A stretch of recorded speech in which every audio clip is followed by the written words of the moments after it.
और वो पायल का घर तक पीछा करता है। अब इसी तरह कुछ दिन बीत जाते हैं और वो लड़का हर रोज पायल का घर तक पीछा करता है। ऐसे ही एक दिन पायल अकेली जब पानी भरकर महल के पास से गुजर रही होती है तो वो देखते हैं कि महल के बाहर कुछ सैनिक उस घायल लड़के को जबरदस्ती पकड़कर खींचते हुए राजमहल से दूर ले जा रहे थे। भागो यहाँ से, तुम जैसे गरीबों की इस महल में कोई जरूरत नहीं है और तुम जैसे गरीबों की बात महाराज नहीं सुनते। अरे सैनिक भैया, ये आप क्या कर रहे हो? भला एक जख्मी आदमी को इस तरह से क्यों भगा रहे हो? इस लड़के को महाराज से बात करनी है। तुम ही बताओ, क्या महाराज कभी किसी गरीब से मिलते हैं जो इससे मिलेंगे? हमारे राज्य के राजा इतने निर्दयी नहीं है कि वो मुझ गरीब की बात भी न सुने। पर तुम्हें महाराज से क्या बात करनी है? मैं एक गरीब परिवार का लड़का हूँ। एक हादसे में मेरे माता पिता चल बसे और मेरे रिश्तेदारों ने मुझसे मेरा घर छीन लिया और उन्होंने मुझे मार मार के मेरी ये हालत कर दी। मैं तो बस यह इंसाफ मांगने के लिए आया हूँ, पर ये मुझे राजा से मिलने ही नहीं दे रहे। अब मैं कहाँ जाऊँ? कौन मेरी मदद करेगा? गाँव के लोग भी मेरा मजाक बनाते हैं। ये लड़की, समझा इस लड़के को कि इसका पारिवारिक मामला है, राजा इसमें हस्तक्षेप नहीं करेंगे। और अब अगर यहाँ से ये नहीं गया तो मैं राजा से इसकी शिकायत करूंगा और राजा इसे मृत्यु दंड देंगे। सुनो, तुम मेरे साथ मेरे घर चलो। मेरे पापा एक वैद्य हैं। जब तक तुम ठीक नहीं हो जाते मेरे पिताजी तुम्हारा इलाज करेंगे। तुम एक बार ठीक हो जाओ, उसके बाद हम राजा से बात करेंगे और तुम्हारे लिए न्याय मांगेंगे। मुझे अपने राज्य के राजा पर पूरा भरोसा है, वो किसी के भी साथ अन्याय नहीं होने देंगे। पायल की दयालुता देख उस लड़के की आंखें नम हो जाती हैं और पायल उस लड़के को अपने साथ घर ले जाती है और उसकी दशा के बारे में अपने परिवार को बताती है। कोई बात नहीं बेटा, जब तक तुम पूरी तरह से ठीक नहीं हो जाते तुम हमारे साथ रहना। हमारे घर के पीछे एक छोटा सा कमरा है, वहां मैं अकेला सोता हूँ, तुम वहीं मेरे साथ रहना। चलो, मैं तुम्हारा जख्म देख लेता हूँ। इतना बोलकर बिरजू जंगल से कुछ जड़ी बूटी तोड़कर लाता है और विवेक के जख्मों पर लगाता है। समय यूं ही गुजरता है और इन कुछ दिनों में पायल विवेक का काफी अच्छे से ख्याल रखती है। विवेक, ये लो तुम्हारी दवा का समय हो चुका है, अब जल्दी से पहले खाना खा लो। पायल, तुम मेरा कितना ख्याल रखती हो? इतना ख्याल तो मेरे अपनों ने भी नहीं रखा।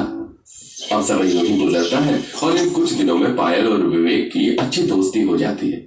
ऐसे ही एक दिन पायल विवेक के साथ नदी पर लेकर लौट रही थी तो वो राजमहल को देखते हुए विवेक से कहती है, तुम्हें पता है हमारे राजा अपने बेटे के लिए गांव की ही कोई संस्कारी लड़की देख रहे हैं, पर आज तक किसी ने भी राजकुमार को देखा नहीं। मुझे तो समझ नहीं आ रहा आखिर ऐसी क्या वजह है कि राजा अपने बेटे की शादी गाँव की किसी गरीब लड़की से करना चाहते हैं। ऐसा भी तो हो सकता है कि उन्हें दूसरे राज्यों की राजकुमारियों पर भरोसा न हो। कैसी बातें कर रहे हो? भला शाही घर की लड़कियां किसी भी चीज में कम कैसी हो सकती हैं? पर जो भी कहो, कितनी खुश नसीब होगी वो लड़की जो इस राजमहल की बहू बनेगी। पायल की बातें सुनकर विवेक भी गहरी सोच में पड़ जाता है।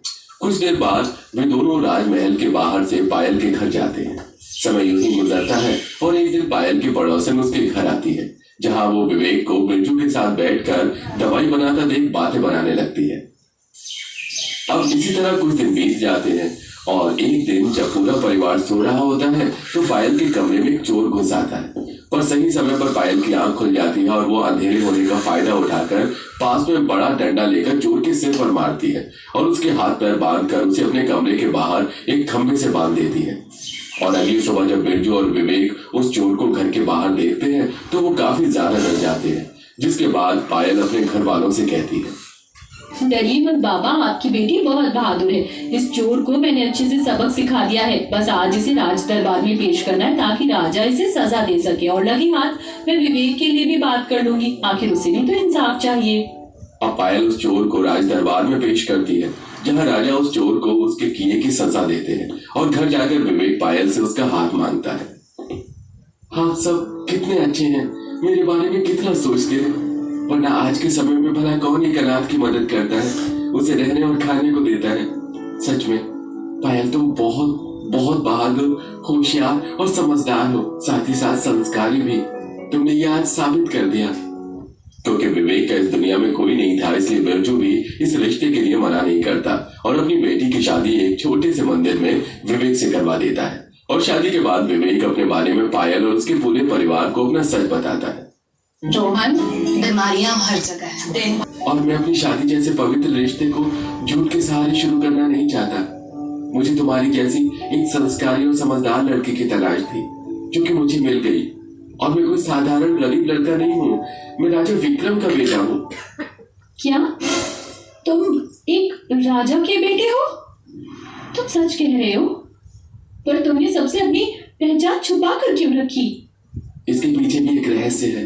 तुम तो जानती हो कि रानी कल्याणी की कोई संतान नहीं हो रही थी, जिसके बाद उन्होंने एक यज्ञ करवाया और यज्ञ होने के बाद उनका एक पुत्र हुआ, जिसे आज तक किसी ने नहीं देखा। और मैं वही हूँ। मेरे ऊपर एक दोष है। अगर मुझे मेरे माता पिता के अलावा किसी ने देखा या मैंने किसी शाही लड़के से शादी करी तो उसी क्षण मेरी मृत्यु हो जाएगी। बस यही कारण है कि मेरे माता पिता एक संस्कारी और अपने राज्य के लिए उत्तम लड़के की खोज कर रहे हैं। इसीलिए मैं गरीब लड़के का वेश बनाकर तुम लोगों के बीच आया। और मेरे शरीर पर जो जख्म थे वो जब मैं तलवार चलानी सीख रहा था तब लगे थे। तो ये अच्छा मौका था मेरे लिए आप लोगों को विश्वास दिलाने का कि मैं आप लोगों की तरह कोई साधारण व्यक्ति हूँ। मुझे तो अपने कानों पर विश्वास नहीं हो रहा। मुझे गरीब की बेटी एक शाही महल की बहू बन चुकी है। हाँ माँ, और अब समय आ गया है कि मैं राजमहल की होने वाली रानी को शाही महल लेकर जाऊं। कुछ देर बाद कुछ सैनिक पायल के घर आते हैं और उसे डोली में बिठाकर शाही राजमहल ले जाते हैं। जब वो डोली से उतरती है तो कल्याणी अपनी बहू का गृह प्रवेश करवाती है और पूरा परिवार उसे अपने साथ महल में ले जाता है, जहाँ अपना शाही महल देखकर पायल बहुत खुश होती है। ये इतना शाही कमरा मेरा है। यहाँ रखी हर एक चीज कितनी सुंदर है और कीमती भी। हाँ, ये सब तुम्हारा है। क्या तुम मुझे पहले महल दिखाओगे? हाँ क्यों नहीं, चलो। देखो ये राज दरबार है, यहाँ रोज सभा होती है और ये है भोजन कक्ष। यहाँ सब हम बैठकर खाना खाते हैं। ये सब देखकर पायल बहुत खुश थी और अब वो ऐसे ही घूम घूम कर पूरा महल देखती है। पहले राज दरबार, फिर खाने वाला एरिया, फिर बाहर राजमहल का गार्डन। सब इतना आलीशान था कि पायल ये सब देखकर बहुत खुश होती है। और अगले दिन उसकी पहली रसोई होती है, जहाँ पहले वो शाही बावर्ची खाने में सबके लिए खाना बनाती है और फिर शाही डाइनिंग हॉल में सबको परोसती है। हमने पहली बार महल वाले बावर्चियों के हाथों का खाना न खाकर एक गरीब घर की लड़की के हाथों का खाना खाया है। सही कहा था हमारे बेटे ने। न तुम सिर्फ संस्कारी हो बल्कि एक समझदार और बहादुर लड़की भी हो, जो हमारे बाद हमारे बेटे के साथ हमारी प्रजा और महल को अच्छे से संभाल पाओगी। सच में खाना बहुत अच्छा है। और ये लो तुम्हारी पहली रसोई का नेक हीरो से जुड़ा ये हार। सच में ये मेरे लिए है। ये बहुत कीमती होगा। शुक्रिया महारानी जी। महारानी नहीं, सासू माँ बोलो। और ये तुमसे कीमती तो नहीं है, तुम अनमोल हो। भाभी, कल आपको थोड़ा जल्दी तैयार होना होगा। कल भैया का राज्य अभिषेक है। उसके बाद भैया राजगद्दी संभालेंगे और सभी गांव वालों को पता चलेगा कि इस राजमहल का असली वारिस कौन है।